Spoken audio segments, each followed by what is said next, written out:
Assalamualaikum warahmatullahi wabarakatuh. Jumpa lagi dengan saya di Susmiati Channel. Pada kesempatan ini saya akan berbagi video mengenai jurnal penyesuaian dengan pendekatan aktiva atau yang biasa disebut dengan pendekatan neraca. Jurnal penyesuaian diperlukan untuk menyesuaikan akun-akun yang belum menunjukkan keadaan sebenarnya pada akhir periode. Ada dua pendekatan yang digunakan. Yang pertama ada pendekatan neraca atau yang biasa disebut dengan pendekatan aktiva. Kemudian ada pendekatan beban yang biasa disebut dengan pendekatan laba rugi. Khusus pada materi kali ini disajikan video mengenai pendekatan neraca atau pendekatan aktiva. Baik sobat, kita mulai untuk contoh atau ilustrasi soal dengan menggunakan pendekatan aktiva.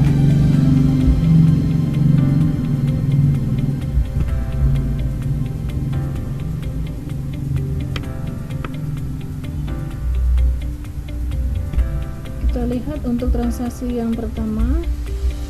Untuk contoh ilustrasi yang pertama, pada tanggal 10 Januari 2020 dibayar asuransi untuk 1 tahun sebesar 12 juta rupiah. Dengan menggunakan pendekatan aktiva pencatatan beban, maka jurnalnya adalah asuransi dibayar di muka pada kas sebesar 12 juta rupiah pada saat transaksi, yaitu tanggal 10 Januari. Maka dalam akhir periode atau akhir pembukuan pada tanggal 31 Desember kita harus menghitung jumlah beban yang benar-benar terjadi pada tahun tersebut. Karena ini transaksinya adalah 1 Januari, maka genap beban yang terjadi 1 tahun sudah dialokasikan semua.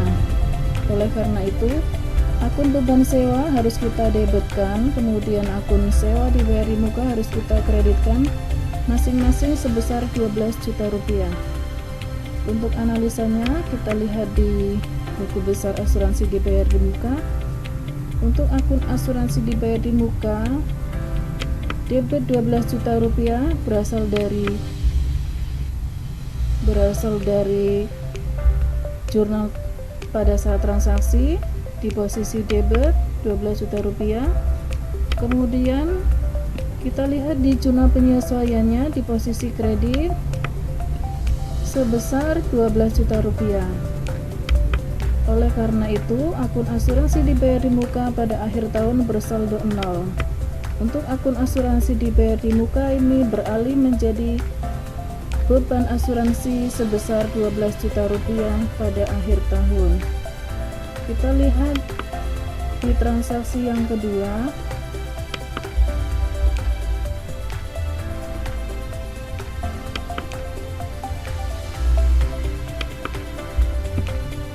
Pada tanggal 1 Mei 2020 dibayar sewa gedung untuk 1 tahun dengan nominal 24 juta rupiah. Transaksi terjadi pada tanggal 1 Mei 2020. Maka jurnal yang harus dibuat adalah dengan menggunakan pendekatan aktiva, maka akun sewa dibayar di muka harus kita debitkan sebesar 24 juta rupiah dan akun kas kita kreditkan sebesar 24 juta rupiah. Akun sewa dibayar di muka ini akan tercatat dalam neraca saldo pada akhir periode sebesar 24 juta rupiah. Oleh karena itu, pada akhir periode akun sewa ini harus menunjukkan keadaan yang sebenarnya, karena akun sewa dibayar di muka ini dialokasikan bebannya terjadi dari bulan Mei hingga 31 Desember sebanyak 8 bulan. Oleh karena itu harus dibuatkan jurnal penyesuaiannya untuk beban yang terjadi selama 8 bulan dengan mendebit akun beban sewa sebesar 16 juta rupiah dan mengkredit akun sewa dibayar di muka sebesar 16 juta rupiah. Untuk saldo sewa dibayar di muka setelah dibuatkan jurnal penyesuaiannya, maka akan bersaldo 8 juta rupiah. Kita lihat analisanya. Sewa dibayar di muka di debit 24 juta rupiah berasal dari transaksi yang terjadi pada tanggal 1 Mei di posisi debit sebesar 24 juta rupiah. Kemudian dari jurnal penyesuaian sebanyak 16 juta rupiah di posisi kredit. Ini adalah beban yang benar-benar sudah terjadi dari tanggal 1 Mei hingga 31 Desember sebanyak 8 bulan senilai 16 juta rupiah. Maka akun sewa dibayar di muka akan bersaldo debit sebesar 8 juta rupiah setelah dilakukan penyesuaian.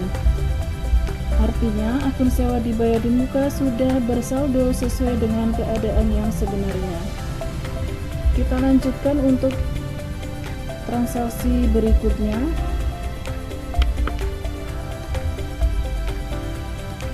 Pada tanggal 1 Agustus 2020 dibayar iklan untuk 6 kali tayang senilai 6 juta rupiah.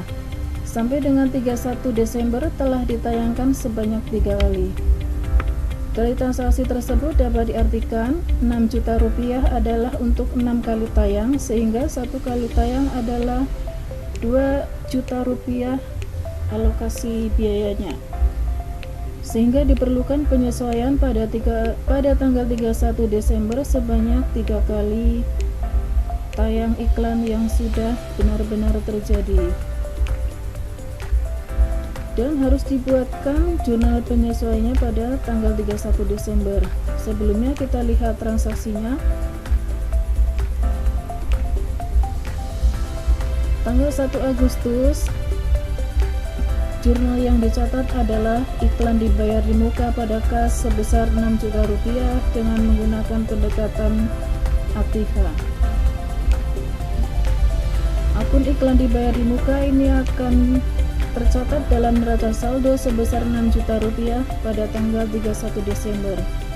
Artinya, akun iklan dibayar di muka harus kita sesuaikan supaya menunjukkan keadaan yang sebenarnya pada tanggal tersebut, karena iklan sudah ditayangkan dan bebannya harus kita alokasikan. Maka penyesuaian yang harus dibuat adalah kita harus mendebit akun beban iklan sebesar 3 juta rupiah sebanyak 3 kali tayang. Kemudian akun iklan dibayar di muka dikreditkan. Artinya akun iklan dibayar di muka ini adalah berkurang sebesar 3 juta rupiah.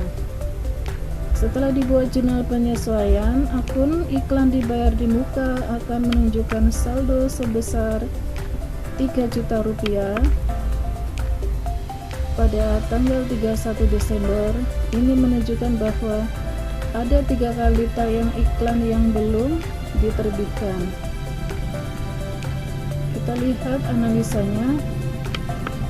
Iklan dibayar di muka di debit 6 juta rupiah berasal dari transaksi pada tanggal 1 Agustus di posisi debit 6 juta rupiah. Kemudian 3 juta rupiah berasal dari transaksi penyesuaian di posisi kredit sebesar 3 juta rupiah, sehingga saldo iklan dibayar di muka pada akhir periode menunjukkan nilai sebesar 3 juta rupiah. Selanjutnya kita lanjutkan transaksi berikutnya. Contoh yang terakhir adalah pada tanggal 1 November 2020 dibayar gaji untuk bulan November dan Desember senilai 8 juta rupiah. Alokasi gaji per bulan adalah 4 juta rupiah. Pada saat transaksi terjadi dengan menggunakan pendekatan Aktiva atau pendekatan neraca, maka jurnalnya adalah gaji dibayar di muka pada kas sebesar 8 juta rupiah. Akun gaji dibayar di muka ini akan dibawa atau tercatat dalam neraca saldo pada tanggal 31 Desember sebanyak 8 juta rupiah.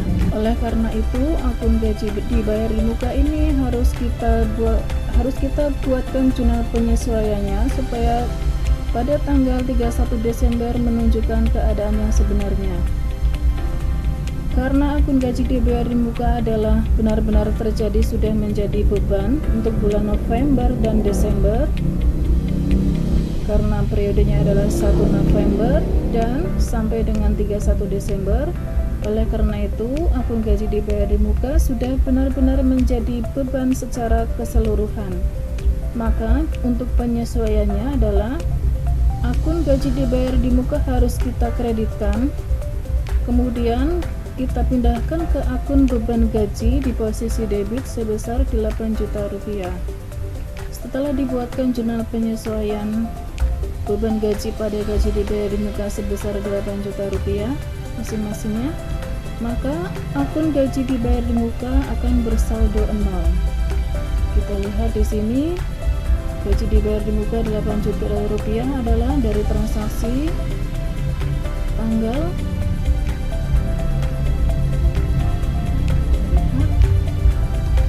1 November. Maaf, ini 1 November.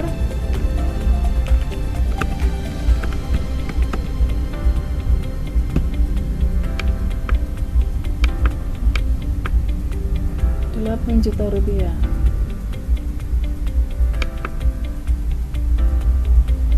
Kemudian dikreditkan sebesar 8 juta rupiah adalah berasal dari transaksi penyesuaian sebesar 8 juta rupiah.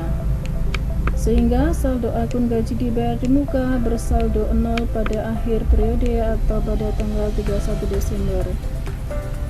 Demikian sobat penjelasan dari pencatatan beban dengan menggunakan pendekatan aktiva atau yang disebut dengan pendekatan neraca. Semoga bermanfaat. Jangan lupa ikuti video berikutnya. Dari saya, Assalamualaikum warahmatullahi wabarakatuh.